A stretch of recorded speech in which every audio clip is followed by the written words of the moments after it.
Assalamualaikum warahmatullahi wabarakatuh. Teman-teman, saya di sini akan menjelaskan sebuah buku atau membedah buku, yaitu buku berjudul Aksi Massa yang ditulis oleh seorang revolusioner, yaitu Tan Malaka. Sebelumnya, teman-teman harus mengetahui dulu bahwa Tan Malaka itu lahir di Sumatera Barat, lebih tepatnya di Padang. Buku ini ditulis tahun 1926 kalau tidak salah ya. 1926 oleh seorang Tan Malaka. Walaupun Tan Malaka terkenal oleh pemahaman komunisnya, namun Tan Malaka ini terlahir dari keluarga muslim yang sangat kuat gitu. Langsung saja ke poin intinya. Di buku ini Tan Malaka mempunyai pemahaman bahwa perubahan akan terjadi jika kita bersama-sama dan bersatu, tidak memandang kelas satu sama lain.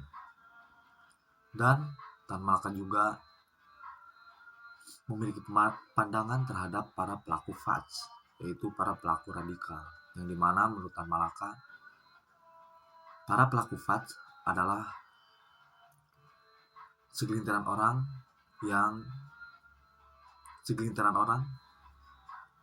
yang melakukannya, karena para pelaku faj itu biasanya tidak terorganisir dan biasanya agar dilakukannya itu agar tujuan dari masing-masing dari pribadi itu. Beda dengan para pelaku aksi massa, yang dimana para pelaku aksi massa itu biasanya terorganisir dan memiliki tujuan yang sama. Dan biasanya para pelaku aksi massa ini lahir karena adanya tekanan dari para pemerintah gitu ya, para pemerintah ya, biasanya tidak adil atau ekonomi yang menurun gitu. Maka biasanya dilakukanlah oleh para aksi massa. Nah, di buku ini juga, lihat dulu ya bukunya teman-teman. Nah, di buku ini juga Tan Malaka memiliki pemahaman terhadap beberapa pemahaman dirinya gitu ya, seperti revolusi, ikhtisar tentang riwayat Indonesia, beberapa macam imperialisme, kapitalisme Indonesia, keadaan rakyat Indonesia, keadaan sosial, keadaan politik, revolusi di Indonesia, perkakas revolusi kita, sekilas tentang gerakan kemerdekaan di Indonesia, Federasi Republik Indonesia, khayalan seorang revolusioner. Nah, gimana Tan Malaka di dalam buku ini tuh menunjukkan pemerikannya bahwa upaya perebutan kekuasaan dengan radikal bukanlah solusi terbaik baginya gitu. Yang tadi disebutkan teh, bahwa PAC itu adalah satu aksi segerombolan kecil yang bergerak diam-diam dan tak berhubungan dengan rakyat banyak gitu. Biasanya tuh para pelaku PAC itu tidak melakukannya itu tidak dengan landasan rakyat gitu, tapi landasan diri pribadinya atau segelintiran orang. Gerombolan itu biasanya hanya membuat rancangan menurut kemauan dan kecakapan sendiri tanpa memberikan perasaan dan kesanggupan massa. Nah, biasanya para pelaku PAC itu tidak memiliki rasa orang lain sanggup atau tidak, tapi mengikuti egonya sendiri gitu. Karena dia sendiri memiliki kebutuhan secara pribadi gitu. Tukang-tukang faj lupa bahwa revolusi timbul dengan sendirinya dengan hasil dari berbagai macam keadaan. Bila tukang-tukang faj pada waktu yang telah ditentukan oleh mereka sendiri keluar tiba-tiba, massa tidak akan memberikan pertolongan kepada mereka. Bukan karena massa bodoh atau tidak memperhatikan, melainkan karena massa hanya berjuang untuk kebutuhan yang terdekat dan sesuai dengan kepentingan ekonomi, agar sebuah gerakan dapat mencapai tujuannya. Tan Malaka menawarkan aksi massa sebagai solusi gitu. Jadi biasanya para pelaku faj itu biasanya tidak memikirkan apapun, memikirkan bagaimana caranya si pemerintahan itu turun, namun tidak memikirkan secara masyarakat membutuhkan ekonomi, masyarakat membutuhkan ekonomi yang stabil, masyarakat membutuhkan fasilitas negara yang stabil, yang bagus, rumah sakit yang bagus, sekolah yang bagus. Para pelaku fase itu tidak memikirkan itu, maka diberikan solusi, yaitu aksi massa, yang dimana aksi massa itu harus terorganisir, tidak memandang satu sama lain, tidak memandang kelas satu sama lain, karena tujuan yang sama tujuan yang sama akan tercapai kalau kita bersatu dan tidak memilih tidak memandang satu sama lain. Gitu. Nah, poin kedua ada ikhtisar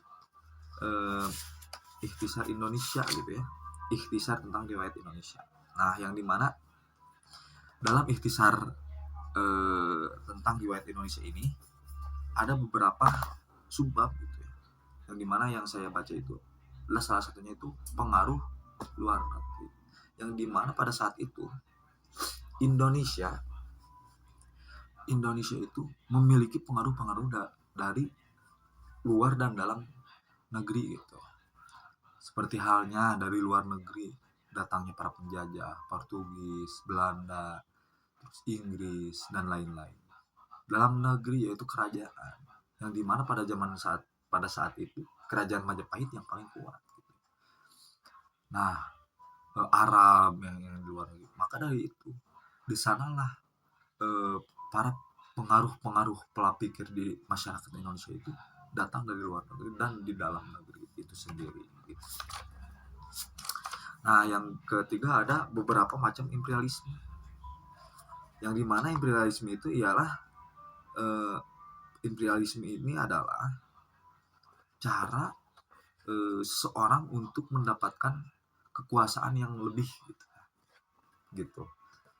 Terus ada imperialisme itu ada beberapa macam ya. Kita cari dulu, kita lihat dulu ya. Takutnya salah kita. Nah, gitu ya. Penindasan lah imperialisme itu. Kalau penjajahan lah kalau dari bahasa kita mah seperti Belanda menjajah kita dulu. Nah, imperialisme itu ada beberapa jenis. Ada imperialisme biadab, terus ada imperialisme autokrataris, ada imperialisme setengah liberal, ada imperialisme liberal. Nah, imperialisme biadab itu seperti halnya Spanyol di Filipina, yaitu menghancurkan sekalian kekuasaan politik Bumiputra dan menjalankan pemerintahan yang sewenang-wenang. Jadi imperialisme biadab itu ialah imperialisme menjajah dengan cara menghancurkan bumi aslinya, terus memunculkan kekuasaan yang baru dan dengan cara sewenang-wenang gitu. Itu imperialisme yang biadab. Yang kedua ada imperialisme autokrataris. Imperialisme autokrataris itu hampir sama dengan imperialisme biadab. Seperti halnya Belanda di kita. Terus yang ketiga ada imperialisme setengah liberal, yakni imperialisme yang memberikan kekuasaan yang sangat terbatas kepada Bumiputra dan berkuasa raja-raja atau kepala negara yang itu turun-temurun seperti Inggris di India gitu ya. Jadi imperialisme setengah liberal itu seperti kita memberikan kekuasaan namun terbatas gitu. Terus secara kerajaannya itu turun-temurun gitu. Terus ada imperialisme liberal, yaitu imperialisme yang memberikan kemerdekaan sepenuhnya kepada tuan rumah, tuan tanah yang besar, serta kepada borjusi Bumiputra yang mulai naik. Misalnya adalah imperialisme Amerika di Filipina gitu. Jadi imperialisme liberal ini tuh seperti kita tuh menjajah namun diberi kekuasaan, terus diberi wewenang gitu, sama bumi aslinya gitu teman-teman. Nah teman-teman, poin pentingnya dalam buku ini tuh adalah Tan Malcolm menjelaskan bahwa pentingnya strategi dan taktik. Karena menurut Tan Malaka, strategi dan taktik adalah dua hal yang tidak dapat dipisahkan. Strategi adalah rencana besar atau garis besar yang ingin dicapai dalam sebuah pergerakan massa. Sementara itu, taktik adalah cara atau langkah-langkah yang lebih kecil dan spesifik untuk mencapai tujuan strategi tersebut.